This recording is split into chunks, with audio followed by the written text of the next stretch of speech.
आज की क्लास में हम लेकर के आए हैं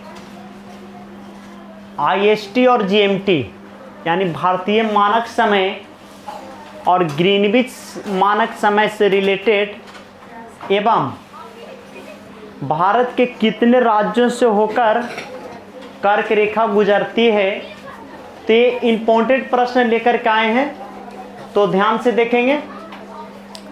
पहला प्रश्न है भारतीय मानक समय IST, भारतीय मानक समय IST और ग्रीनविच मानक समय GMT के समय में समय का अंतर कितना है? तो भारतीय समय ग्रीनविच समय से 5.5 घंटा आगे है। कितना घंटा? 5.5 घंटा आगे है। इसके बाद चलेंगे, पृथ्वी पर कितनी देशांतर रेखाएं खींची गई है? तो पृथ्वी पर 360 देशांतर रेखाएं खींची गई है। पृथ्वी पर कितने देशांतर रेखाएं खींची गई है? 360 देशांतर रेखाएं खींची गई है। पृथ्वी पर कितने अक्षांश वृत्त खींचे गए हैं? तो विषुवतीय वृत्त को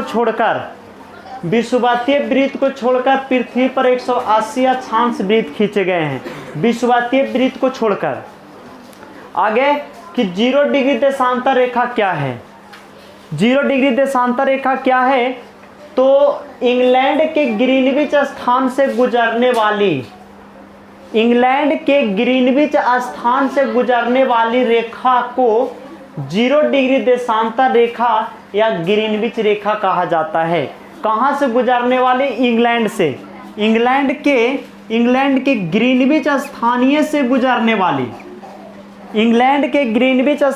गुजरने वाली रेखा को 0 डिग्री देशांतर रेखा या ग्रीनविच रेखा कहा जाता है। आगे प्रश्न है, अंतर्राष्ट्रीय तिथि रेखा किसे कहते हैं? अंतर्राष्ट्रीय तिथि रेखा किसे कहते हैं?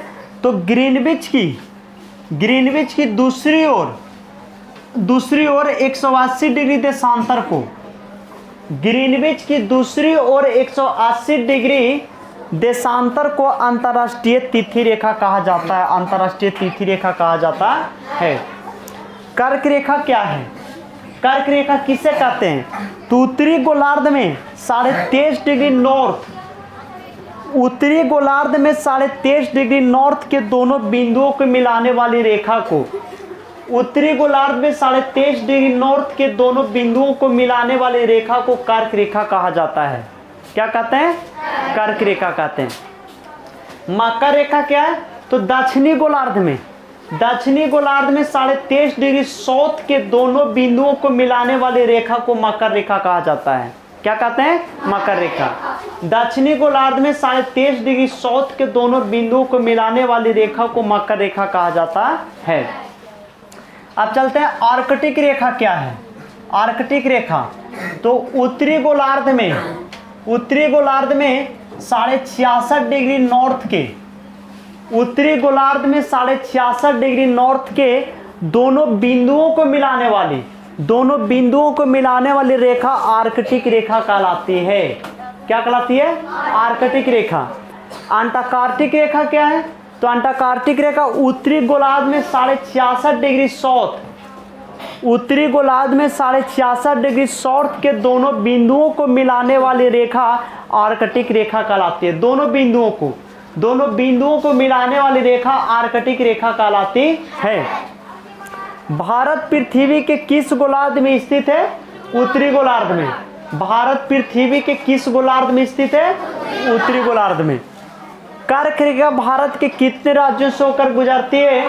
तो कर्क रेखा भारत के 8 राज्यों से होकर गुजरती है, जो इस प्रकार है: गुजरात, मध्य प्रदेश, राजस्थान, छत्तीसगढ़, झारखंड, पश्चिम बंगाल, त्रिपुरा, मिजोरम।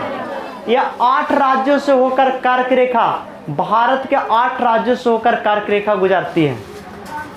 कर्क रेखा झारखंड के, एक प्रश्न आता है कि कर्क रेखा झारखंड के किस शहर से होकर गुजरती है? किस शहर से? तो कर्क रेखा झारखंड के रांची शहर से होकर के गुजरती है। कहाँ से? रांची से होकर के गुजरती है। उष्ण कटिबंध क्या है? तो कर्क और मकर रेखा कर्क रेखा और मकर रेखाओं के बीच के क्षेत्र को उष्ण कटिबंध कहते हैं। कर्क रेखा और मकर रेखा, कर्क रेखा और मकर रेखा के बीच के क्षेत्र को उष्ण कटिबंध क्षेत्र कहलाता है, उष्ण कटिबंध कहलाता है। और अगला शीत कटिबंध क्या है? शीत कटिबंध क्या है? तो आर्कटिक वृत्त और अंटार्कटिक वृत्त तथा ध्रुव के क्षेत्र को शीत कटिबंध कहते हैं। क्या कहते हैं? शीत कटिबंध। पृथ्वी के किस भाग में ऋतु परिवर्तन नहीं होता है? तो ध्रुवीय प्रदेश में, ध्रुवीय प्रदेश में ऋतु परिवर्तन नहीं होता है। तो यहाँ तक समझ में आ गई? फिर से एक बार फिर से अध्ययन कर दें, देखिए ध्यान देंगे। कहता है कि भारत का मानक समय जिसे IST बोलते हैं, भारत का मानक समय IST और ग्रीनविच मानक समय GMT में समय का अंतर कितना है? भारतीय मानक समय IST और ग्रीनविच मानक समय GMT में समय का अंतर कितना है? तो भारतीय समय ग्रीनविच समय से 5.5 घंटा आगे है। क्या है? 5.5 घंटा आगे, यानी 5 घंटा 30 मिनट आगे रहता है भारतीय समय। भारतीय समय ग्रीनविच समय से 5.5 घंटा क्या रहता है? आगे रहता है। पृथ्वी पर कितनी देशांतर रेखाएं खींची गई है? तो पृथ्वी पर 360 देशांतर रेखाएं खींची गई है। कितनी खींची गई है? 360 देशांतर रेखाएं खींची गई। पृथ्वी पर 360 देशांतर रेखाएं खींची गई है। इसके बाद चलेंगे, पृथ्वी पर कितने अक्षांश वृत्त खींचे गए हैं? तो विषुवतीय वृत्त को छोड़कर 180 अक्षांश वृत्त खींचे गए हैं। विषुवतीय वृत्त को छोड़कर 180 अक्षांश वृत्त खींचे गए हैं। 0 डिग्री देशांतर रेखा क्या है? 0 डिग्री देशांतर रेखा क्या है?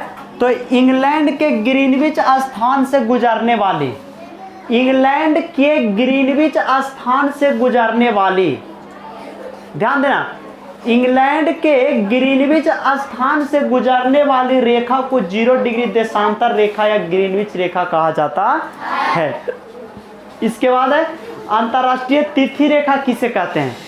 तो ग्रीनविच की दूसरी ओर 180 डिग्री देशांतर को, ग्रीनविच की दूसरी ओर 180 डिग्री देशांतर को अंतर्राष्ट्रीय तिथि रेखा कहा जाता है।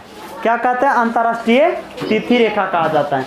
इसके बाद है कर्क रेखा क्या है? कर्क रेखा क्या है?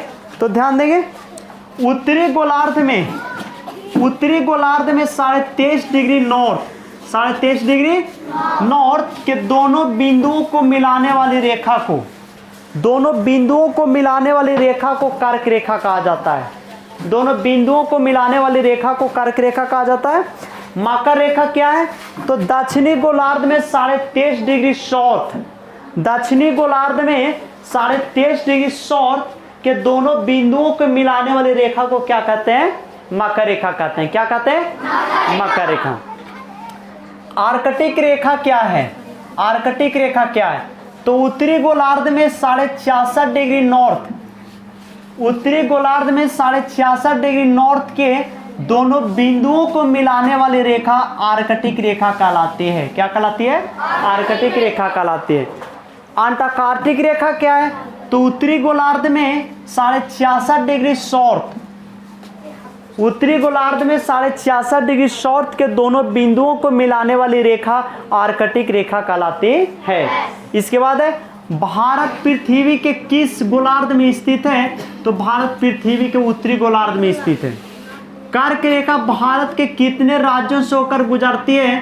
तो कर्क रेखा भारत के 8 राज्यों से होकर गुजरती है, जो इस प्रकार हैं: गुजरात, मध्य प्रदेश, राजस्थान, छत्तीसगढ़, झारखंड, पश्चिम बंगाल, त्रिपुरा, मिजोरम।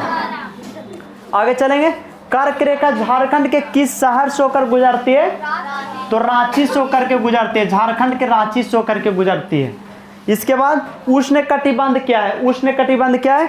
तो कर्क रेखा और मकर रेखाओं के, कर्क रेखा और मकर रेखाओं के बीच का जो क्षेत्र होता है, कर्क रेखा और मकर रेखाओं के बीच का जो क्षेत्र होता है, उस क्षेत्र को उष्ण कटिबंधीय क्षेत्र कहा जाता है। क्या कहते हैं? उष्ण कटिबंध कहते हैं। शीत कटिबंध क्या है? तो आर्कटिक वृत्त और अंटार्कटिक वृत्त तथा ध्रुव के क्षेत्र को शीत कटिबंध कहते हैं। क्या कहते हैं? शीत कटिबंध कहते हैं। पृथ्वी के किस भाग में ऋतु परिवर्तन नहीं होता है? तो ध्रुवीय प्रदेश में ऋतु का परिवर्तन नहीं होता है। समझ में आ गया तक? किन्हीं को दिक्कत? आज के लिए क्लास इतना ही।